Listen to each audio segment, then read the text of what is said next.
dia, igreja. Paz do Senhor Jesus Cristo. Ele nos concedeu o privilégio de estarmos aqui com saúde na casa dele para poder louvá-lo, agradecer a ele por tudo que ele tem feito nas nossas vidas. Eu queria trazer o texto aqui de Efésios capítulo 2.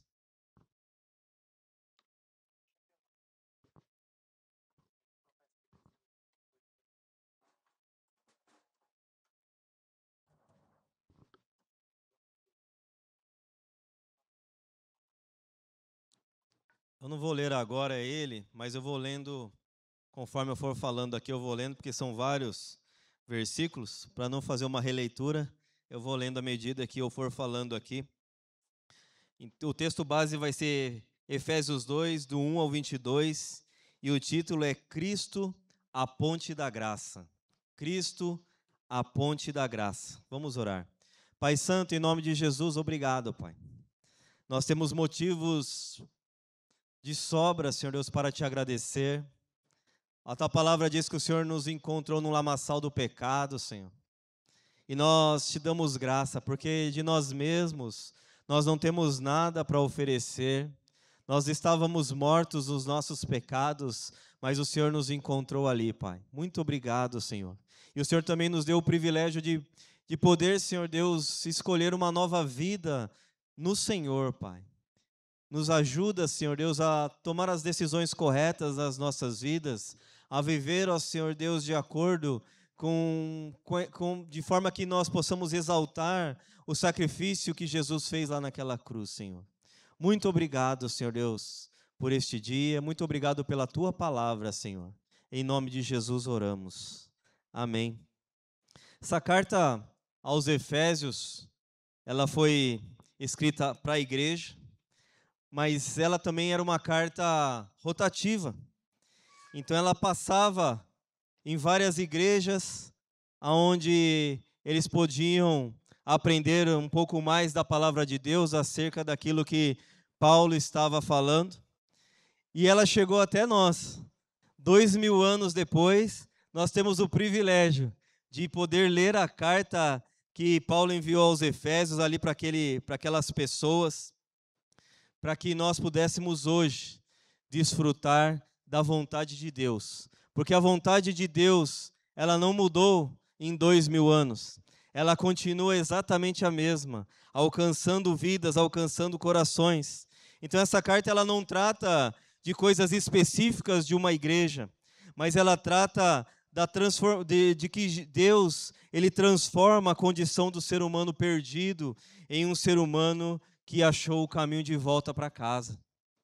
Se nós lembrarmos a parábola do filho pródigo lá em Lucas 15, nós vamos ver que aquele rapaz, ele não quis que o pai participasse mais da vida dele, não quis mais que a família participasse da vida dele, então ele saiu de casa e ele foi viver uma vida de qualquer jeito.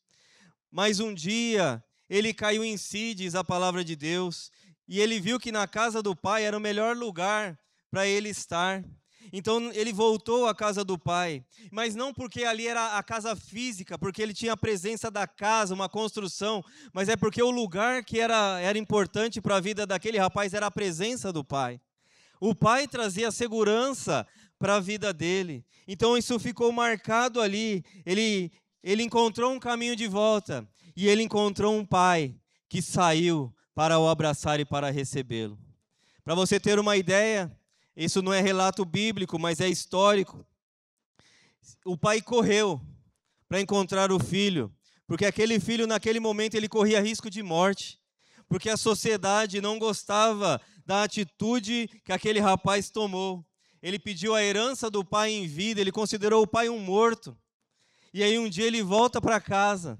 Então o pai correu em disparada para que a sociedade não o agredisse, para que de repente ele não fosse apedrejado. O pai cuidou dele. Então o Senhor, como este pai, ele também é assim. Ele preparou um caminho para que todo ser humano pudesse encontrar o caminho de casa de volta. O ser humano, ele gosta de fazer muros. Nós tivemos tempos passados aí, É o Muro de Berlim, caiu o Muro de Berlim, acredito que em 88, se eu não me engano. Nós temos as muralhas da China, nós temos aquele muro entre Estados Unidos e México. Nós temos muros e nós construímos muros. Numa sociedade que nem nós vivemos aqui, é cheia de muros, nossas casas. E então o ser humano, ele sabe fazer muro. Algum tempo atrás, a gente teve uma reunião na empresa e tem um rapaz lá que faz mentoria. E a gente, quando sentou nas cadeiras, a gente dava espaço nas cadeiras. E ele falou, por que vocês não sentam um do lado do outro, ao invés de dar espaço? E aí ele falou exatamente também de muros. Então nós somos especialistas em criar muros, em criar dificuldades. Mas Jesus, ele não criou dificuldade alguma. A palavra de Deus, quando ele falou a Timóteo, ele falou, porque há um só Deus e um só mediador entre Deus e os homens, Jesus Cristo, o homem. Só há uma ponte que pode levar o ser humano ao encontro do Senhor, chama-se Jesus Cristo, aquele que deu a vida por cada um de nós. E mesmo assim, nós sabemos disso, mas nós, como seres humanos, temos uma natureza caída. A nossa natureza, nós nascemos em pecado, nós lutamos contra o pecado. Ali, aquela decisão de Adão e Eva, lá quando eles estavam lá no Éden, afetou toda a história da humanidade. E agora mesmo nós sabemos disso, nós precisamos deixar Cristo operar nas nossas vidas. Nós sabemos que Ele é bom, mas muitas vezes nós não deixamos Ele operar, nós não vamos até Ele, ou não deixamos Ele vir até nós. Nós criamos um muro, mas Jesus, nessa manhã, Ele quer criar uma ponte, e não um muro de relacionamento, é uma ponte de acesso. Quando eu estava pensando nessa ponte, eu lembrei daquela ponte Rio-Niterói. A ponte é muito grande. Não dá para passar aquela ponte nadando. Pelo menos eu não sei nadar. Já não passaria. Talvez para nós nos deslocarmos daqui de Osasco, daqui onde nós estamos, aqui para Helena Maria, já não daria para fazer naturalmente. Precisamos de uma ponte para nos ligar ali. E só uma ponte que pode nos ligar a Deus, e o nome dele é Jesus Cristo, que deu a vida dele por nós lá naquela cruz.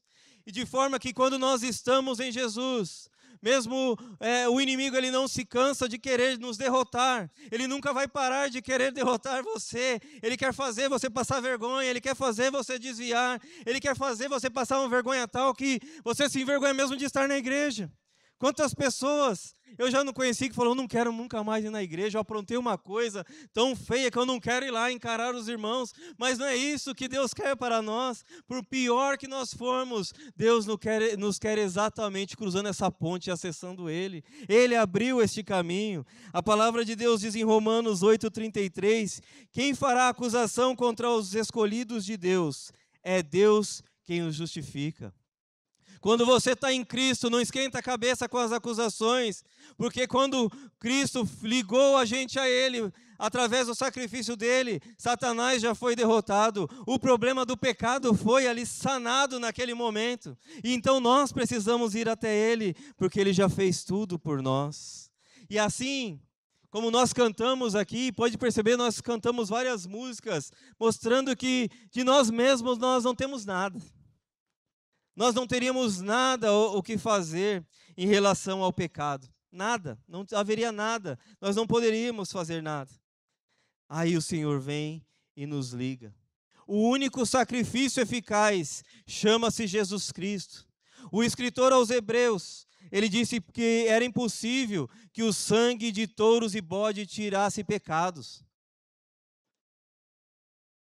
Naquele tempo do Antigo Testamento, as pessoas iam, se deslocavam, e conforme as suas posses, elas compravam um animal e levavam até o sacerdote. Esse sacerdote ali oferecia a Deus. E ali esse sacrifício, ele era para que Deus aplacasse a ira de Deus contra o pecado. Mas então Jesus Cristo veio, e João, quando estava ali, Jesus vinha ao encontro dele, e ele olhou assim, viu Jesus e falou assim, vejam, este é o Cordeiro de Deus que tira o pecado do mundo. Ele não encobre o pecado do mundo, mas ele deu solução ao pecado. Ele foi o sacrifício verdadeiro e único, necessário para mim e para você. A ponte agora ela está aberta, é só entrar e caminhar, que nós sabemos que nós vamos encontrar Jesus Cristo. E isso nos chama muito a atenção na nossa humildade. Nós não temos nada, nós não somos nada sem a presença de Jesus. Nós não somos absolutamente ninguém. Eu conheço muitas pessoas que elas estavam bem hoje, e às vezes eram até jovens, e no outro dia elas estavam num caixão. Eu conheço pessoas ricas que perderam tudo, famílias estruturadas que acabaram, famílias que tinham filhos lindos e maravilhosos que se envolveram em drogas. Então nós nunca sabemos o dia de amanhã, nós não sabemos o que pode nos acometer amanhã. Então o Senhor, Ele nos leva sempre à humildade. O Carlito Paz, ele tem uma frase, né? Ele é cheio de frases de impacto, e ele falou que a gente precisa praticar o evangelho da bacia e da toalha. Aquele mesmo que Jesus praticou lá com os apóstolos ali naquele tempo, quando ele pegou bacia e toalha e lavou os pés dos discípulos. Então é esse evangelho que nós precisamos, o evangelho da humildade, o evangelho do reconhecimento que nós não somos nada, mas Cristo é tudo em nós. Cristo é tudo que nós temos. Nós não sabemos nada sobre o amanhã, do que vai acontecer nas nossas vidas, mas uma coisa nós sabemos, que Ele vai vir e vai buscar a igreja dele. Isso está tudo certo. Satanás já foi vencido e nós vamos morar pela eternidade com o nosso Deus. Quanto a isso está tudo certo, mas o dia de amanhã efetivamente a gente não sabe, a gente não tem nem ideia se a gente vai acordar para trabalhar, se a gente não vai acordar, se a gente vai ter um emprego depois de amanhã, a gente não sabe absolutamente nada. Então a palavra de hoje é para nos mostrar que nós precisamos de Jesus mais do que o ar que nós respiramos. Ele é a única fonte de vida que nós temos. A fonte de vida da nossa alma está em Jesus. Ela não está no alimento que nós vamos comer daqui a pouco. Ela está em Jesus Cristo. É Ele quem cuida de nós. E em Efésios 2, do 1 ao 3, vou ler aqui. Eu fiz em blocos para nós falarmos. Vocês estavam mortos em suas transgressões e pecados, nos quais costumavam viver, quando seguiam a presente ordem deste mundo e o príncipe do poder do ar, o espírito que agora está atuando nos que vivem na desobediência. Anteriormente, todos nós também vivíamos entre eles, satisfazendo as vontades da carne, seguindo os seus desejos e pensamentos, como os outros éramos por natureza merecedores da ira. Olha a influência que Satanás tem no mundo. O modo de pensar, logo esse modo de pensar maligno, de quem segue, né, os princípios do mundo, tem um modo de pensar, e esse modo de pensar vira logo o nosso modo de viver. Os nossos pensamentos, aquilo que nós cremos, vai nos levar a um estilo de vida. E aí, Paulo, ele fala aqui, e a sequência desse texto é que eles eram influenciados pelo inimigo, o príncipe da potestade do ar, o espírito que agora atua nos filhos da desobediência. E ele colocou a humanidade nessa categoria. E esse problema dessa vida é que ele deixou cada um mortos em seus pecados. Estava todo mundo morto.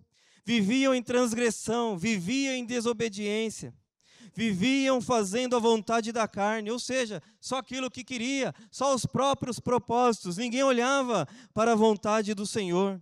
E assim eles eram influenciados dia após dia pelo inimigo das nossas almas. Uma vida completamente morta espiritual, que não poderia agradar ao Senhor em nada.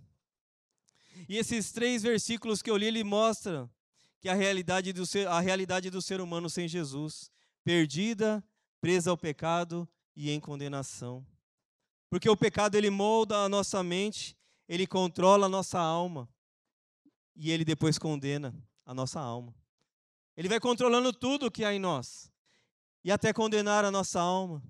Se nós temos a perspectiva de um céu, se estamos em Jesus, nós também podemos ver que a perspectiva do inferno ela é real sem Jesus Cristo.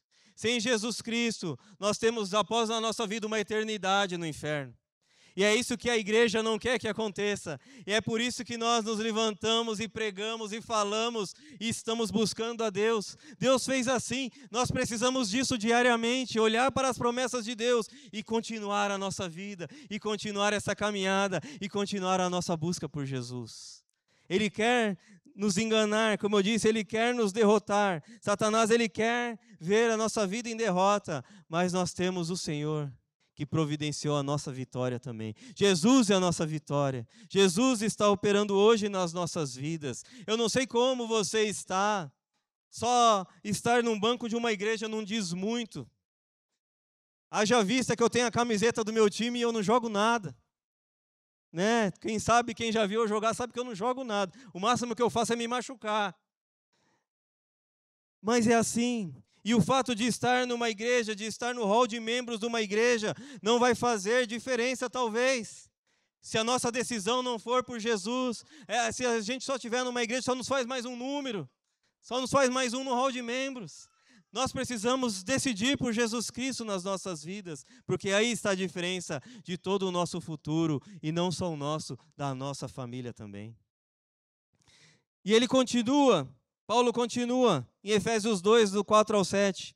Todavia, Deus que é rico em misericórdia, pelo grande amor com quem nos amou, deu-nos vida juntamente com Cristo. Quando ainda éramos mortos em transgressões, pela graça vocês são salvos. Deus nos ressuscitou com Cristo e com Ele nos fez assentar nos lugares celestiais em Cristo Jesus, para mostrar nas eras que hão de vir a incomparável riqueza da sua graça, demonstrando em sua bondade para conosco em Cristo Jesus. Olha as palavras de Paulo.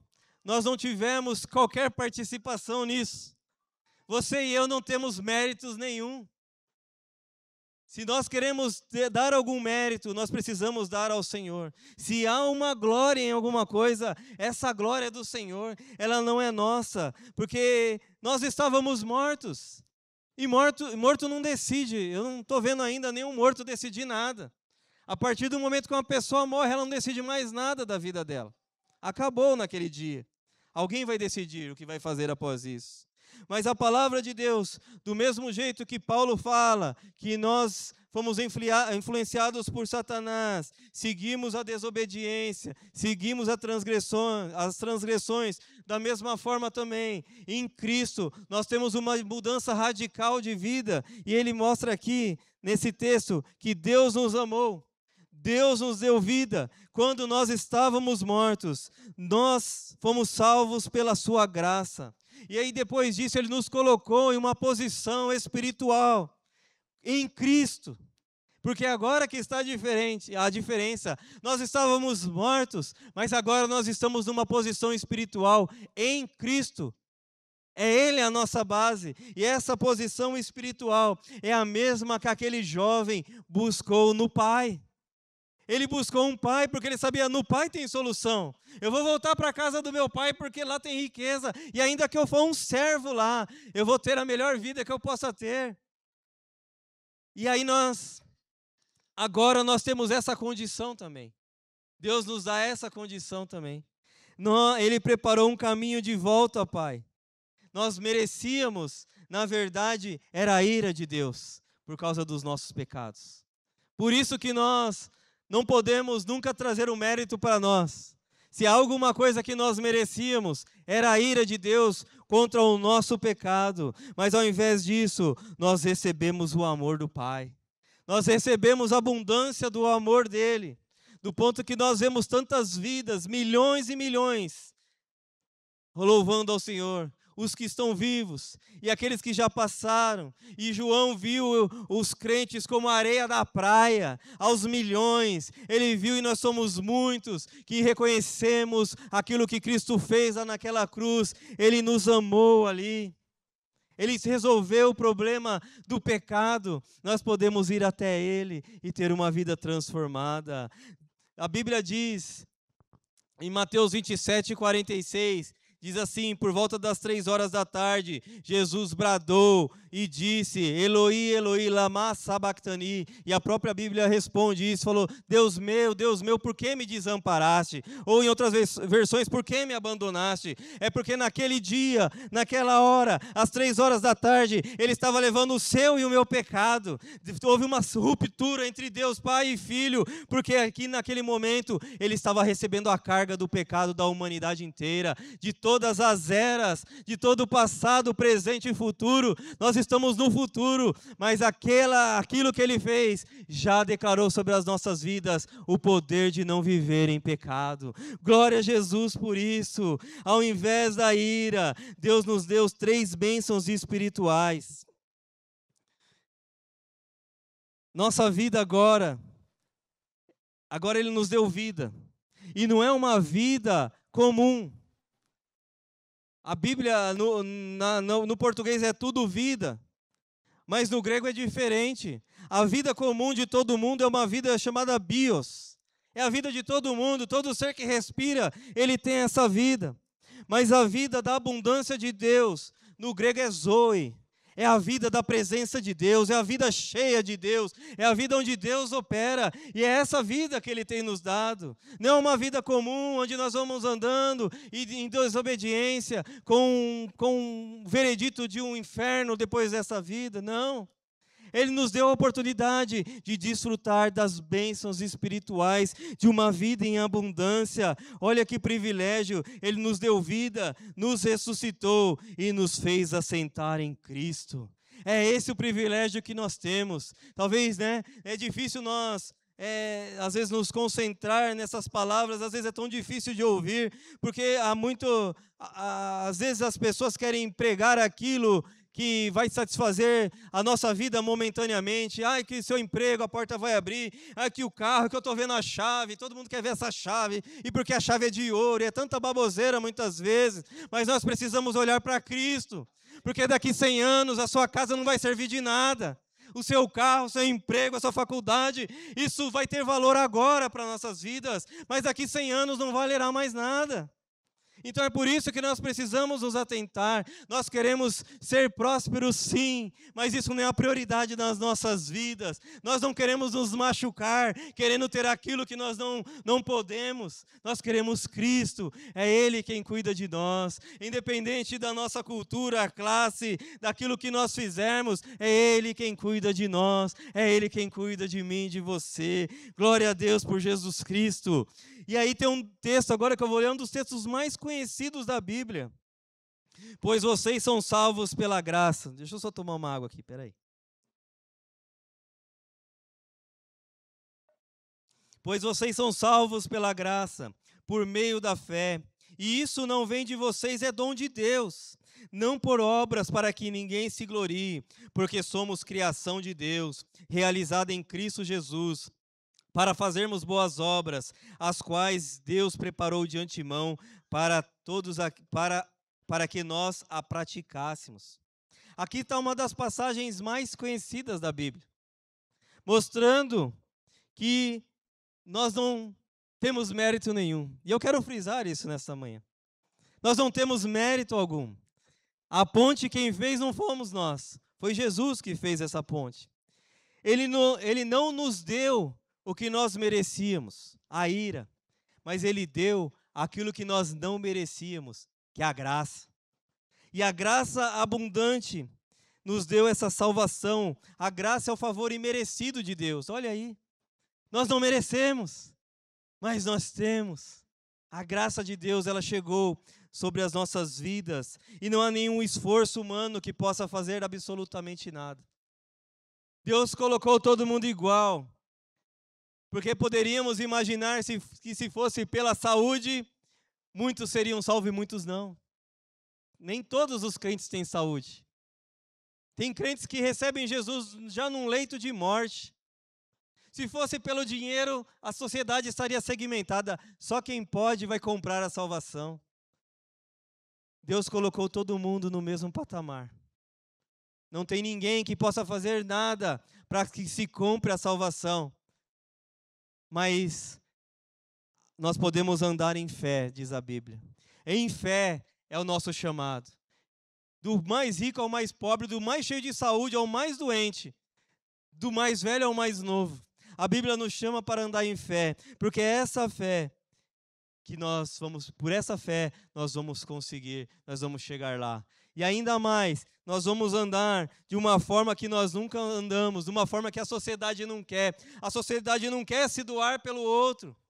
E a Bíblia nos ensina a se doar pelo outro. Isso se chama boas obras. É quando nós deixamos o nosso conforto e nós vamos fazer algo por alguém. Nós poderíamos estar fazendo outra coisa, mas nós decidimos fazer boas obras. E isso não é mérito. Nós fazemos isso porque Deus nos salvou e nós nos interessamos pelas outras pessoas. Nós não temos mérito algum em nada, mas nós podemos alcançar o Senhor pela nossa fé, através de Jesus Cristo, reconhecendo o que Ele fez por nós. No versículo 2, nós andávamos em transgressão, no versículo 10, nós fomos transformados e andamos em boas obras. Olha o que propõe Jesus Cristo para nós. Olha a transformação que Cristo tem para as nossas vidas. Nós precisamos viver isso, igreja. Nós precisamos viver Jesus intensamente nas nossas vidas. Jesus não é alguém que se vive no domingo pela manhã. Jesus não é alguém que se vive em orações breves. Jesus, nós precisamos respirar Jesus, viver em Jesus, que todas as nossas decisões sejam baseadas naquilo que Jesus acha, que o nosso futuro seja aquilo que Jesus quer. Quando nós vamos tomar uma decisão, nós possamos colocar Jesus. Quem aqui já nem orou porque não queria, já sabia que Jesus ia falar não? Você já fez isso? Eu já fiz.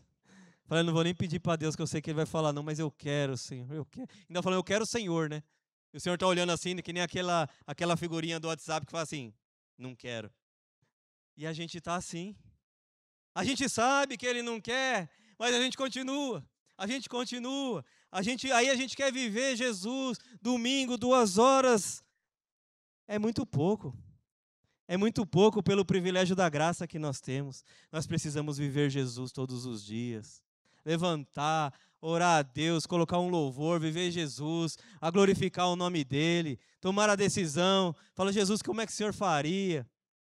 E orar a Ele, perguntar a outro que sabe mais, talvez. Fala, o que você faria? O que você acha que Jesus ia fazer? Eu preciso fazer isso aqui, resolver isso aqui. Irmãos, um dia, foi um milagre. Eu tinha um problema para resolver na empresa, e era um código, eu era programador. E aí eu tinha um código para resolver. E eu não conseguia resolver. Eu acho que eu nunca fui um bom programador, mas fazia o que dava. Problema de quem ia corrigir os programas que eu fazia, né? Que não entendia nada, minha lógica. E aí eu estava lá e não conseguia, aquilo tinha que entregar. E eu tive um sonho. E eu sonhei com um código escrito. Eu sonhei todinho com o que eu tinha que fazer, era simples, Deus sabe tudo, né? Deus sabe tudo. Era simples quando eu vi o que Deus fez. Foi Deus que resolveu aquele código. Glória a Deus pelo próximo que vai olhar, porque aquilo tem um milagre de Deus, aquele código. E ali Deus, Ele faz tantas coisas por nós.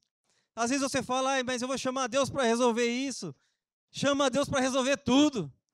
Você é interesse da vida de Deus. Ele criou uma ponte de graça. Tudo que nós temos é dEle. Tudo que nós fazemos é para honrar o nome dEle. Então usa daquilo que Deus tem, porque muitas coisas que são difíceis, Ele pode resolver de uma forma tão simples, irmão, que dá até vergonha. Fala, meu Deus do céu, minha profissão é essa, eu nem sabia resolver isso. Ele resolve coisas intransponíveis. A salvação não é um troféu conquistado, mas é um presente recebido. Assim, não temos motivos para vanglória, mas para gratidão. O ápice da vida cristã não é ser salvo, mas refletir a transformação de Cristo em nós através de boas obras. Não somos salvos pelas obras, mas para as obras. Somos salvos para isso. Nós vamos refletir a glória de Deus através daquilo que nós fazemos, pensamos, falamos, do jeito. Toda a nossa vida é a obra de Deus refletindo na sociedade. Eu continuo. Efésios 11 a 13. Portanto, lembre-se de que anteriormente vocês eram gentios por nascimento e chamados incircuncisão pelos que se chamam circuncisão, feita no corpo por mãos humanas, e que naquela época vocês estavam sem Cristo, separados da comunidade de Israel, sendo estrangeiros quanto às alianças da promessa, sem esperança e sem Deus no mundo. Mas agora, em Cristo Jesus, vocês que antes estavam longe, foram aproximados mediante o sangue de Cristo. O texto diz anteriormente. Jesus marcou a história da humanidade, antes de Cristo e depois de Cristo. Ainda que agora eles queiram tirar isso. Não querem que chame mais antes de Cristo e depois de Cristo. Mas eles podem querer cancelar isso, mas não dá. Porque há uma marca na história do mundo, há uma marca. Mas sabe onde há uma marca também? Na nossa história. Antes e depois de Cristo. Anteriormente, ele diz, vocês faziam isso e aquilo, e vocês estavam à parte da sociedade, longe das promessas. Mas agora, e aí que o texto fica bom. Porque ele olha da onde nós saímos, nós vemos da onde ele nos tirou, de um lamaçal de pecado, e agora nós temos um motivo de existir. Se há alguém que sabe o motivo de existir, esse é o crente. Ele sabe por quê, ele sabe para quê, e ele sabe quando vai ser, o que vai acontecer. O crente, ele tem todos os motivos e sabe o motivo da sua existência. E a primeira coisa que nós precisamos fazer, nós precisamos declarar Jesus como nosso Senhor e Salvador. É assim que começa uma história, uma divisão de águas das nossas vidas. Sexta-feira, no encontro aqui que nós estávamos com os casais, com os jovens casais, estava eu e a Josi, né, de jovens casais aqui, nós invadimos aqui, porque não dá para ser jovem casal mais. Mas eu lembrei que um dia eu nem queria ir para a igreja, e a Josi falou, nós vamos para a igreja sim. Nós vamos para a igreja sim. Quanto mais baixinha, mais brava. Nós vamos sim. Você está pensando o quê? Eu vim aqui, eu me arrumei para ir na igreja. Nós vamos para a igreja. E numa igreja pequena, num culto de sábado, aquele dia eu tive a transformação da minha vida. Eu tive o maior encontro que eu tive com Jesus até hoje, porque aquele encontro definiu o meu futuro. Então, quando nós declaramos Jesus como Senhor e Salvador das nossas vidas, nós estamos mudando o nosso futuro. O passado não dá para fazer mais nada em relação a isso, mas dá para nós mudarmos o futuro. Paulo escreveu aos Romanos, capítulo 10, 9 de Romanos, se você confessar com a sua boca que Jesus é Senhor e crer no seu coração que Deus o ressuscitou dos mortos, será salvo. O nosso futuro está garantido, mas nós precisamos declarar Jesus. Nós não podemos esconder Jesus. Nós precisamos declarar diante da sociedade que nós queremos, que nós somos de Jesus. Isso transforma a nossa vida. Isso derrota Satanás. Isso muda toda uma história. Isso muda toda uma história.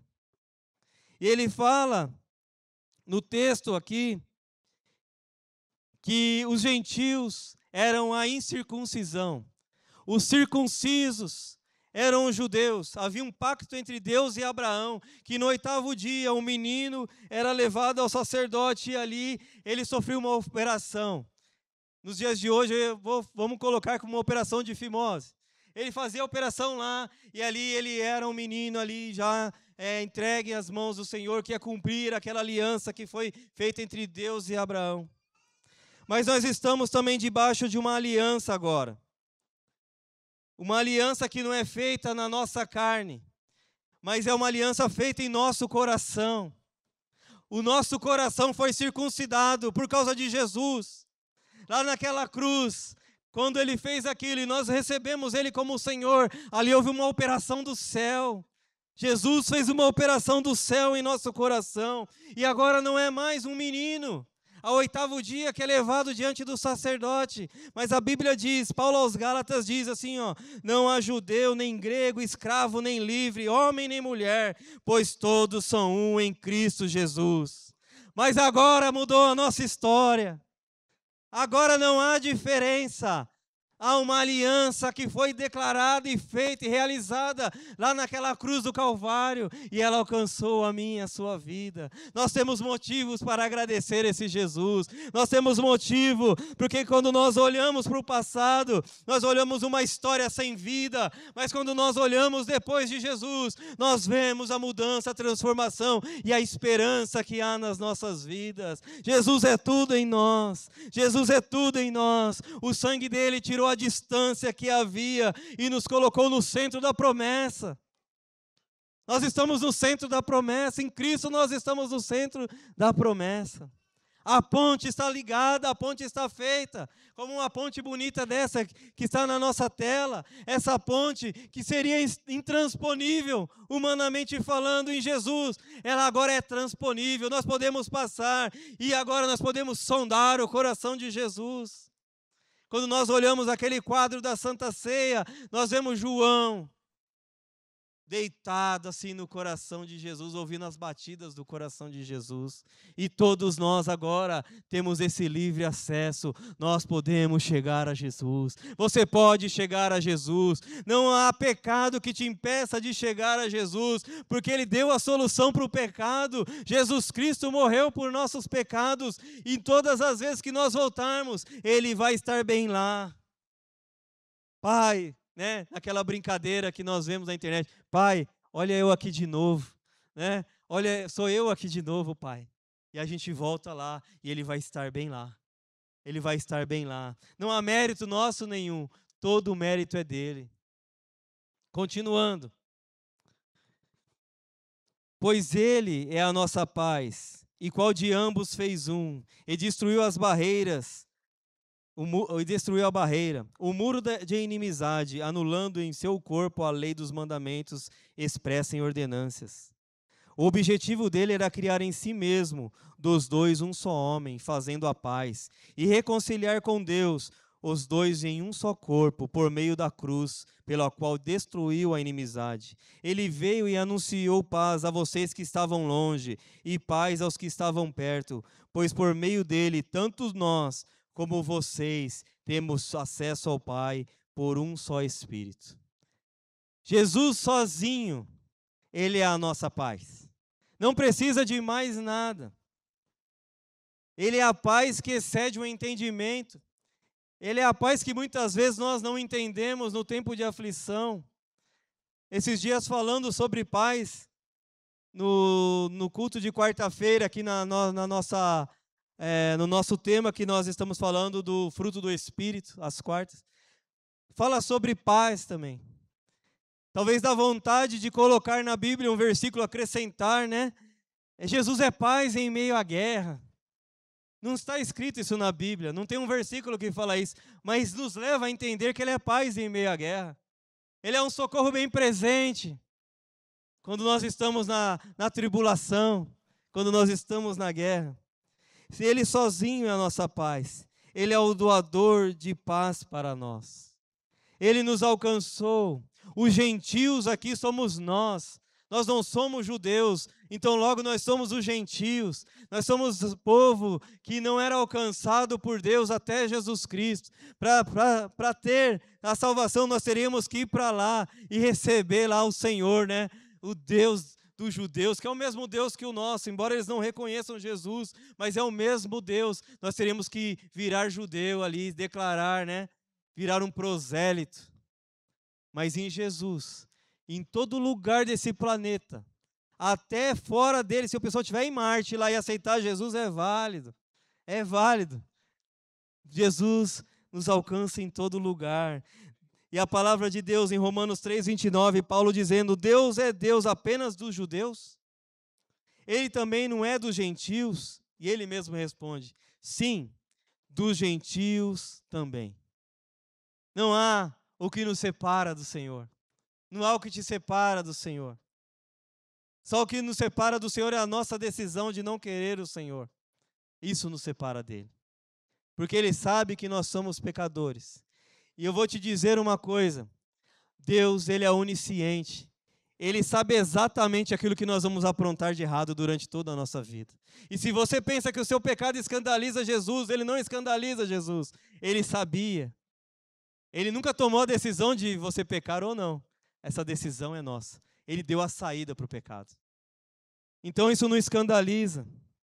Isso não escandaliza o Senhor. Todos nós temos acesso a Ele. E se errarmos, atravessamos de novo a ponte. Vamos lá. Se houver uma separação, atravessamos a ponte. Não precisa nem pagar pedágio.